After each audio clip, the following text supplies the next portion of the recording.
Mother Teresa and institute of computer education में आपका स्वागत है। हेलो फ्रेंड्स, ट्रिपल सी की इस सीरीज़ में आपका स्वागत है। मेरा नाम है वरिंदर सिंह। पिछले सेशन में हमने कमेंट्स की जानकारी ली और ट्रैक चेंजेस की जानकारी ली। आइए इस सेशन में बात करते हैं स्टैंडर्ड टूल बार जो आपकी है इसके सबसे लास्ट ऑप्शन ड्राइंग लाइंस के बारे में।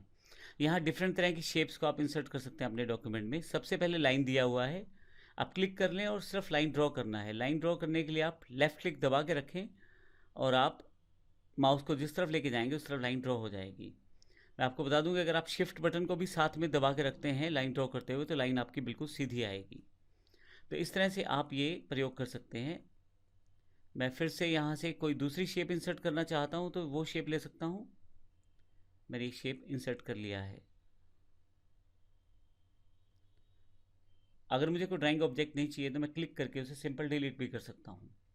जब आप किसी ड्राइंग ऑब्जेक्ट पे क्लिक करेंगे तो उस ड्राइंग ऑब्जेक्ट के आसपास आपको काफ़ी सारे बॉक्सेस दिखाई देंगे।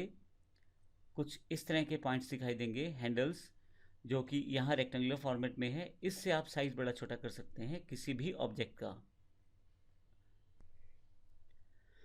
जब आप कोई शेप ड्रॉ करेंगे तो उसके यहाँ पे डिपेंड करता है शेप पे। यहाँ देखिए, अगर आपके पास यहाँ पे डॉट या सर्कल जैसा कुछ दिखाई दे रहा है तो उससे आप इस शेप का आकार बदल सकते हैं। जैसे मैं यहाँ पे माउस को क्लिक कर दूँ और इसे अंदर की तरफ लेके आऊँ तो देखिए सर्कल में कन्वर्ट होता जा रहा है, और इसको बाहर की तरफ लेके जाऊँ तो इसके जो कोने हैं बिल्कुल स्पार्ट यानी कि रेक्टेंगुलर फॉर्मेट में आ गए हैं। तो इस तरह से आप इसको प्रयोग कर सकते हैं। मैं कंट्रोल जेड कर देता हूँ अभी यहाँ पे। अगर मैं इस शेप की सेटिंग्स करना चाहता हूँ तो अगर मैं इसको टेक्स्ट के बीच में रख दूँ यहाँ पे, जब भी आप इस बॉक्स पे क्लिक करेंगे जो आपने शेप ड्रॉ किया है, आपके पास यहाँ पे एक बार एक्स्ट्रा आ जाएगी जो कि ड्राइंग बार है। माउस बाहर क्लिक करता हूँ तो देखिए यहाँ से ड्राइंग बार हट गई है, लेकिन जब क्लिक करूँगा तो फिर से वापस आ जाएगी। इस वक्त ये अवेलेबल है।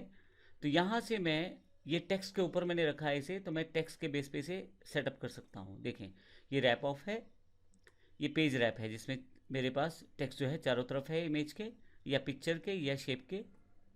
और यहाँ पे मैंने ऑप्टिमल पेज रैप कर दिया है। रैप लेफ्ट सिर्फ लेफ्ट साइड पे टेक्स्ट है, रैप राइट सिर्फ राइट साइड पे टेक्स्ट है, और रैप थ्रू बीच में से भी टेक्स्ट गुजर के जा रहा है। मैं इसके अलाइनमेंट सेटअप कर सकता हूँ लेफ्ट सेंटर राइट के रूप में। अभी मैं इसे सेंटर कर देता हूँ। आप टॉप, सेंटर और बॉटम भी सेटअप कर सकते हैं। अगर आपके पास इमेजेस ज़्यादा हैं तो आप उसको आगे पीछे सेटअप कर सकते हैं। जैसे मैं यहाँ पे इसके साथ एक और शेप ड्रॉ कर लेता हूँ यहाँ से, और ये शेप थोड़ी डिफरेंट फॉर्मेट की है। तो अब मैं इन दोनों शेप्स पे काम कर सकता हूँ। मैं अगर इन दोनों को आपस में रख लूँ तो अगर मुझे किसी शेप को आगे या पीछे करना है तो मैं इन बटन्स के साथ कर सकता हूँ।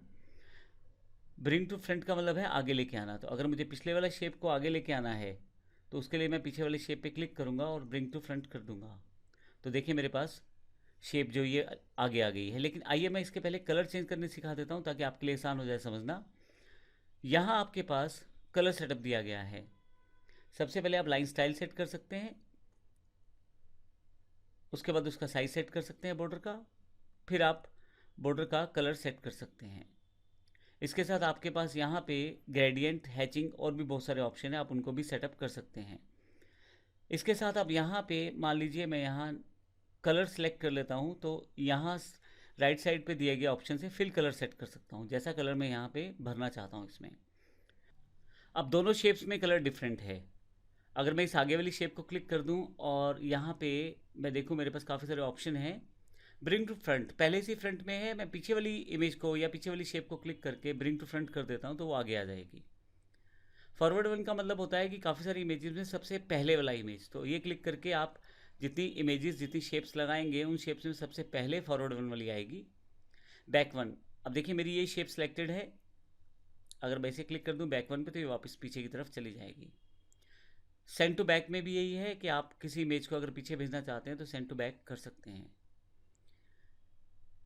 इसके अलावा हमारे पास यहाँ पे जैसे मैंने कलर सेटिंग्स बताई वो कर सकते हैं आप रोटेट कर सकते हैं किसी इमेज को।